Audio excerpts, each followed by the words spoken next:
মুসা নবী একদিন আল্লাহকে জিজ্ঞেস করে, আল্লাহ, বান্দাদের ভিতরে কোন ব্যক্তি সবচেয়ে ইজ্জতওয়ালা হবে, হতে গেলে কি লাগবে? আল্লাহ তাআলা বললেন, আমার বান্দাদের ভিতরে আমি আল্লাহ তাকে সবচেয়ে বেশি ইজ্জত দান করি যে ক্ষমতা থাকার পরও প্রতিশোধ না নিয়ে আমি রবের জন্য ক্ষমা করে দেয়। যার গালি দেওয়ার ক্ষমতা থাকার পরও হজম করে ফেলে, দেয় না।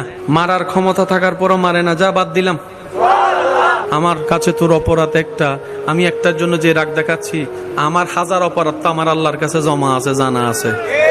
আমি যদি তোকে মাফ করতে না পারি, আমি সব রবের কাছে মাফ চাইবো কোন মুখে?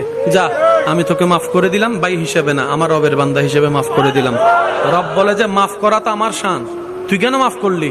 তখন বান্দা বলে যে আল্লাহ, আমি শুনেছি তুমি মাফকারীকে ভালোবাসো, ক্ষমা করলে ভালোবাসো, তোমার ভালোবাসা পাওয়ার জন্য, তোমার প্রিয় হওয়ার জন্য আমি মাফ করে দিলাম।